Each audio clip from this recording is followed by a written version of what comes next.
My mother shouted in my face, "Pay the mortgage or disappear." She did it in front of 40 people at Thanksgiving dinner. My brother-in-law mocked, "Let's see how you survive." I packed my things, went to my new house, and cut every expense, every help, every dollar they ever got from me. My name's Jennifer. I'm 33, a chiropractor with a tiny office that smells like eucalyptus and tiger balm. I'm the oldest kid, the one who keeps the peace, runs errands, and plugs the leaks with her own wallet. I do morning adjustments for warehouse guys with sore backs, then chart until my eyes ache. I'm the daughter who shows up. Thanksgiving was supposed to be simple. Smile, pass the rolls. Pretend the years of money favors didn't hollow me out. I parked 2 blocks away because my sister Mallory's street was jammed. The wind was sharp. I carried a pumpkin pie, 2 bottles of seltzer, and a knot in my chest. When I walked in, the house was loud. Football on TV, a toddler crying, silver foil crinkling in the kitchen. I hugged my niece, nodded at my dad, and kept moving. Mom clocked me like a hawk. "Jennifer," she said without looking up from the sweet potatoes, "mortgage is due next week."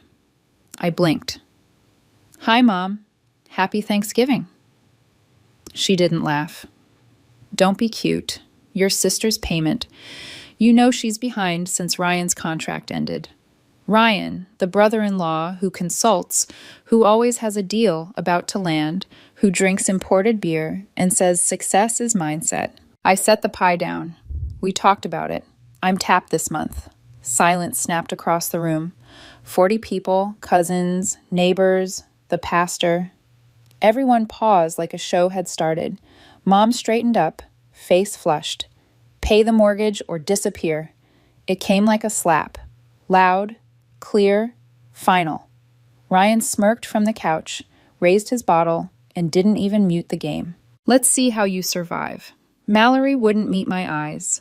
Dad rolled his shoulders like a shrug. Could make him invisible. I felt my ears burn. I heard my own voice, but far away. "You're saying that here?" Mom took 2 steps close enough for me to smell her perfume. I'm done whispering. "We carried you when you started that little bone-cracking hobby.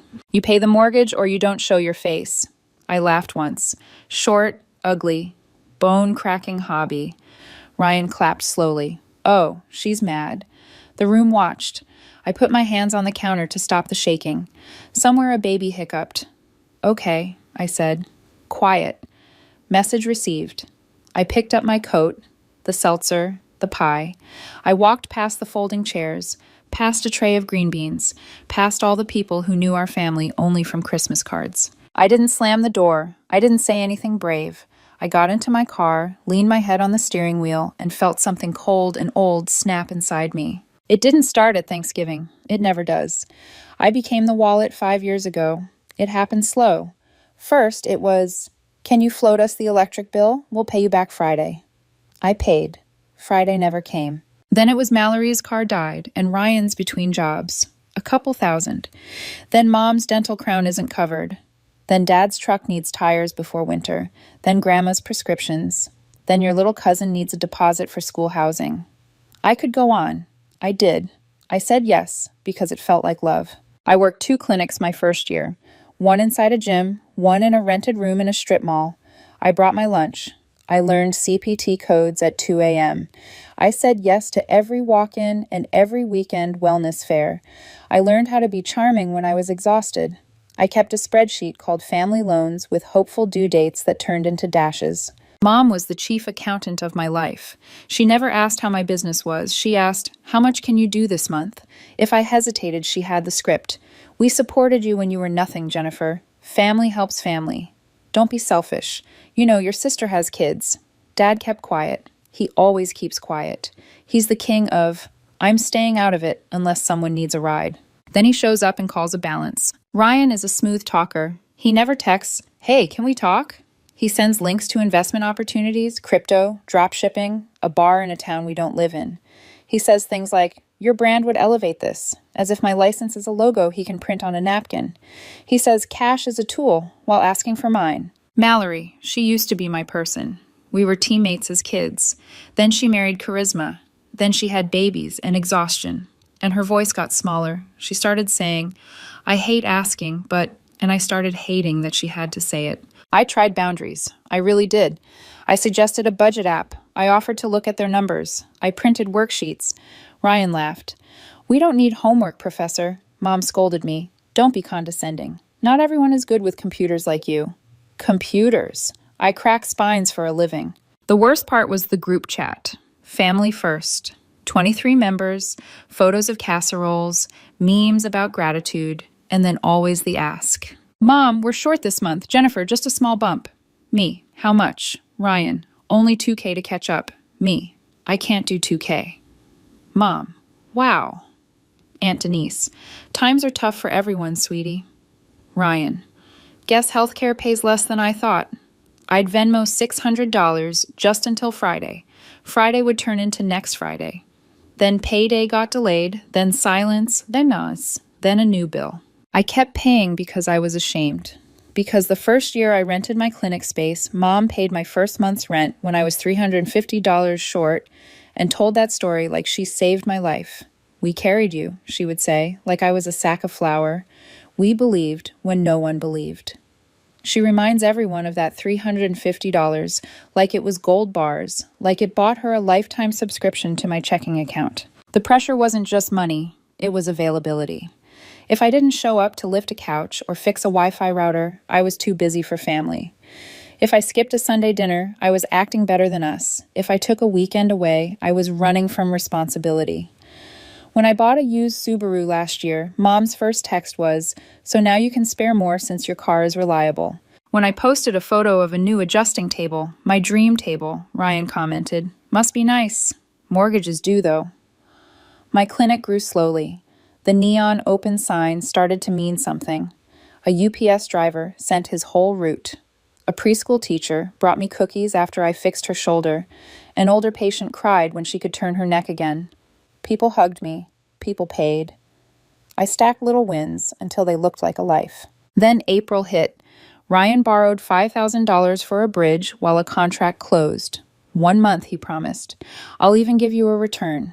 He sent a PDF that looked like he made it in PowerPoint. It had arrows and the word synergy. I said yes because Mallory said she'd be evicted otherwise, because Mom said we'll be homeless, because Dad said nothing. The month passed. The return never showed. Ryan ghosted me in the chat, but posted a photo of himself in front of a rented BMW with the caption, "Grind never stops." I felt stupid. I was stupid. I stopped saying yes in May.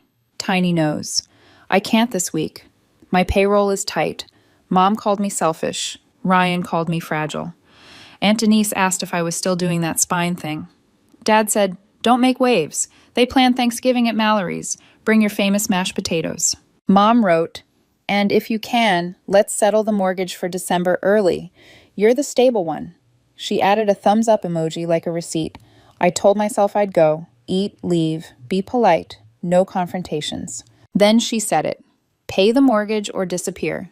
In front of 40 people, like I was an ATM that learned to talk. I didn't sleep that night. I sat at my kitchen table with the lights off and stared at my phone. The group chat was buzzing. Mom, "Jennifer, you made a scene." Aunt Denise, "It was inappropriate to storm out." Ryan, "Man up." Mallory, "Can you please just help this month? We'll figure the rest out later." I typed, deleted, typed again. At 2:13 a.m., I stood up, went to my file cabinet, and pulled everything. Bank statements, Venmo history, the spreadsheet called Family Loans. I exported it. I highlighted the totals. I printed a stack an inch thick. Total loans, bridges, help to family. Since year one, $72,480, not including the random grocery drops, the mystery Amazon charges. I must have forgotten some. I used my account for the gas. The birthday gifts I upgraded so the kids didn't feel the drought. I added dates next to each transfer and tiny notes. Ryan, contract, no repayment. Mom, Crown, no repayment. Mallory mortgage hold, $300, repaid out of $72,000, recovered $1,000. I took photos of receipts. The $5,000 to Synergy Holdings LLC, an LLC Ryan registered from our childhood address. The time I paid their property taxes to stop a lien. The new fridge I bought when theirs broke and somehow became the family fridge in every retelling. At 3:41 a.m., I wrote a short message in notes. I love you. I'm done being a bank going forward. No loans, no co-signing, no paying your bills, no temporary help, no access to my accounts, my clinic, my income, my choice. If you speak to me, do it respectfully or don't do it at all. I sent it to myself first. Then I slept 3 hours. In the morning, I brewed coffee so strong it hurt. I wore my clinic polo even though it was Saturday. I drove to Mallory's. The house was quiet. Post-holiday mess. Foil pans stacked. Toys everywhere. Ryan was on the couch, controller in hand, eyes on a game. He didn't look up. Mortgage, he barked without pausing. Kitchen table. Mom came down the hall, hair up, lips tight. Oh, so you came to your senses. No, I said. I came to return something. I set the stack of paper on the table. Ryan paused the game. The house felt like it inhaled. Mom flipped the first page and laughed. What is this? $72,480? I said, 5 years. That's what I've paid to keep this family standing. She rolled her eyes. Don't be dramatic. Ryan leaned over the stack. Bro, why are you keeping receipts? That's weird. Because you told everyone I've done nothing, I said. Because last night my mother told me to pay or disappear in front of 40 people. Mallory stood in the doorway, hair tangled, holding my niece on her hip. Her eyes were wide and tired. Jennifer, I'm done, I said softly. Ryan snorted. You're not serious. I am. I said no more. Not a dollar, no cosign, no doctor's bills, no temporary Venmos, no credit card borrowing, nothing. Mom went cold. You would put your niece on the street to prove a point? I met Mallory's eyes. I won't put you on the street, but I won't finance Ryan's contracts anymore. If you want a real plan, we can sit with your bills. We can sell the BMW. We can cut the streaming services. We can call the bank. We can move to a smaller place. Ryan laughed. Sell the BMW? You're a comedian. It's leased in your name with 3 missed payments. I said, they're coming for it. His jaw twitched. Mom slapped the stack with her palm. How dare you bring your little math to my house? I brought it to our reality, I said. This is what you've taken from me. $72,000 of my future. My down payment, my staff, my sleep, my spine. Ryan stepped closer, chest up. You think you're better because you press on people's backs all day? I smiled small and tired. I think pressing on spines is honest work. He tried to stare me down. He's good at that. He wins rooms. He doesn't win me anymore. I slid a single sheet across the table. A simple list. Cancel BMW, sell the jet skis, downgrade phone plans, remove me from every auto pay you connected to my card. Call the mortgage company today and ask about a forbearance. Ryan gets a job. Any job. DoorDash. Stocking warehouse today. Mom scoffed. We are not laborers. I nodded. Then you'll be tenants with a notice on the door. Get out, she hissed. If you want help, get out. I put my hands up. Okay. I turned to Mallory. I'm still your sister. If you want a plan that isn't built on me, call me. If you want the godmother of your children to keep bailing you out, call me. I nodded at Ryan. Ryan muttered, You'll come crawling back. I'll be busy, I said. I'm moving this weekend. Where? Mom snapped. My house, I said. Mom's eyes narrowed. You bought a house? I didn't answer. I picked up my coat. The house isn't big. 2 bedrooms, a crooked fence, a maple tree that dumps leaves like a confetti cannon. It needs paint. The kitchen light hums. The previous owner left a ceramic frog under the porch steps like a curse or a blessing. I closed on it a week before Thanksgiving. I didn't tell anyone. I wanted one thing that wasn't a group project. After I walked out of Mallory's, I drove straight there. I carried in 3 boxes, a toolbox, and a stubborn kind of peace. The first night, I slept on a blow-up mattress in the living room and listened to the refrigerator click. I put my phone on Do Not Disturb. I woke up at 5 o'clock a.m., made coffee, and wrote a budget on the back of an envelope. Mortgage, utilities, groceries, clinic payroll, taxes, savings, family, $0. It looked wrong. It felt right. At the clinic, I hung a paper on the bulletin board. Holiday hours. I added 2 chair massages on Saturdays for extra cash because my body knows how to work. I called my supplier and negotiated a discount on tape. I canceled Spotify Premium. I kept my gym membership because my back is my retirement plan. The fallout arrived like weather. Mom called from different numbers. You're punishing us. Your grandmother is ashamed. Family is forever. Then you'll regret this when you need help. I saved none of it. Ryan sent voice memos. All swagger, no plan. You think a little house makes you independent? Pay December and I'll triple you in January. Then he threatened opportunities. I put his messages in a folder labeled Evidence. Aunt Denise wrote on Facebook about young people abandoning family values. I didn't comment. People who know me texted, proud of you. People who don't gave advice I didn't ask for. Mallory texted at 11:42 p.m. the second night. I'm sorry. Then I'm so tired. Then nothing. At 2:07 a.m., another text, a photo of a notice from the bank. I stared at it for a long time. I typed, I will sit with you tomorrow. We'll make a plan without Ryan's projects, without my money. She reacted with a heart. She didn't ask for cash. On day 3, Mom showed up at my clinic. She stood in the doorway, arms crossed, lips tight. My front desk girl, Leia, looked at me like, should I call someone? I shook my head. Mom surveyed the lobby, the white chairs, the succulents that live against all odds. Nice, she said. Paid for with our sacrifices, I guess. A patient walked out with an ice pack strapped to his neck. He nodded at me for the next appointment. Mom kept her voice low. You embarrassed me, Jennifer. You made me look like a beggar. I held her gaze. You told me to pay or disappear. You know I didn't mean it. You did.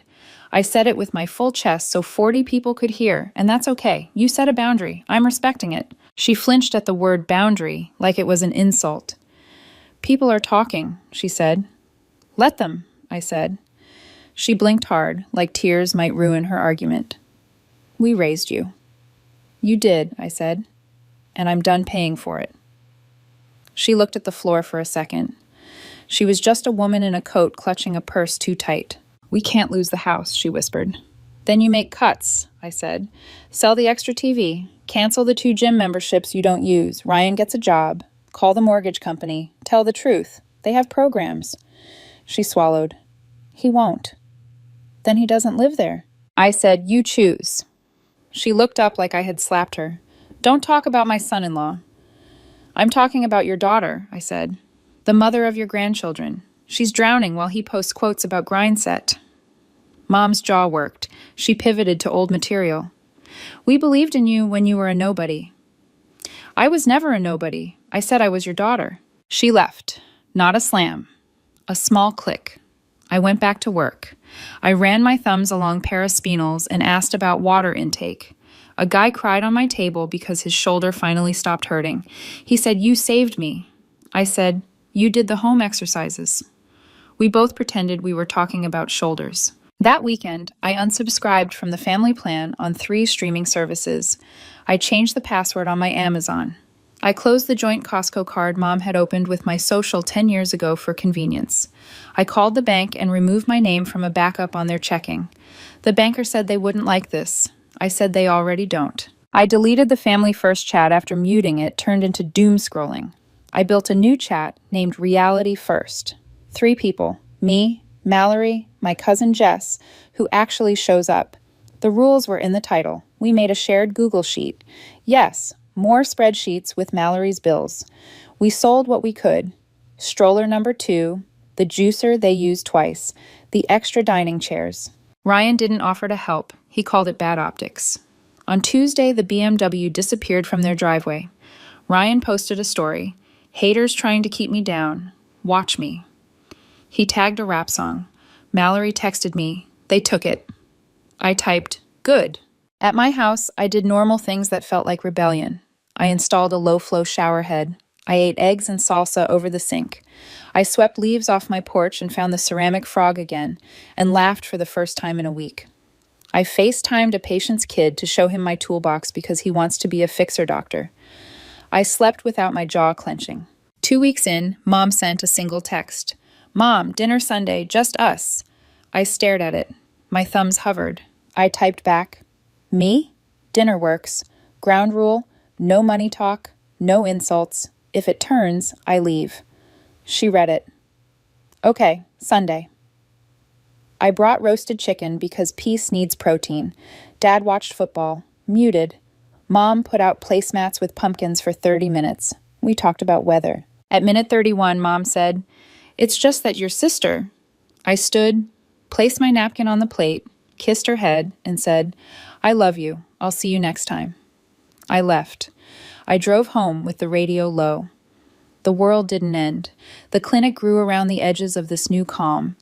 I added a 20-minute desk worker reset special. It sold out. I hired a part-time massage therapist. I took my first Friday afternoon off in 3 years and walked through a hardware store just because. One morning, Mallory texted, "An interview today. Receptionist at dental office. Pray." I said, "Proud already." That afternoon, she sent a selfie in a blazer we bought for $14.99 at the thrift store. I got it. I sat on my porch until my coffee went cold and let that joy fill places that used to be empty. Thanksgiving came back around in a year, like it always does. Quietly, then all at once. This time I hosted. It was small. My clinic manager, Leah, my cousin Jess, my friend Marcus from the gym who doesn't have family nearby. Mallory came with the kids. She brought store-bought rolls and an apology in her eyes. She didn't have to say anything more. Ryan was on a business trip, which is what he calls being around men who say bro a lot in restaurants. We ate at my wobbly table with mismatched chairs I found on Facebook Marketplace. The turkey was slightly dry. The mashed potatoes slapped. The kids made place cards that said Dr. Jennifer with way too many stickers. Halfway through dessert, my phone buzzed. "Mom, we're doing dessert. Your aunt asked if you're coming by."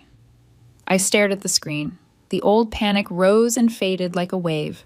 I typed, "Happy Thanksgiving. I'm hosting. Maybe next week for coffee." She responded with a ... And then, "Okay, proud of your house." I didn't cry, but something loosened. After everyone left, I washed dishes slow. The house smelled like cinnamon and garlic. The ceramic frog sat on the windowsill, wearing a paper crown my niece had taped to its head. I thought about that first night at my kitchen table counting money I no longer had. I thought about being told pay or disappear. I thought about the quiet that followed when I disappeared from the version of family that fed on me. Here's what I learned, and I don't need it to be poetic. Saying no is not a betrayal, it's a boundary. Family helps family should not mean one person funds everyone while being insulted for it. Receipts are not petty, they're clarity. The people who love you will adjust to your boundaries. The people who loved your lack of boundaries will call it cruelty. You are allowed to build a life where your work pays you and your peace protects you. Mallory texts me pictures of her desk at the dental office sometimes. A little plant, a new calendar. She sounds tired and proud the way good tired sounds. We still do budgets. We still cut things. We still say no. But the house is theirs to keep or lose by their choices, not mine to float. Mom is learning a slower language. She slips sometimes. She says, "You know we carried you." Then pauses, then tries again. "You worked hard. I can live with the messy middle if the insults stay out of it. We do coffee in public places where money isn't a character at the table." Dad asked if I could look at his shoulder. I said, "Yes." He tried to pay me in cash. I told him to call the clinic and book like everyone else. He nodded, surprised, then actually did it. He left 5 stars on Google and a review that said he's good. It was more honest than anything he said in years. Ryan still sends links. I don't click them. He told me I'll regret cutting off investments. I told him I hope he finds an employer who appreciates his energy. He called me small-minded. I muted him.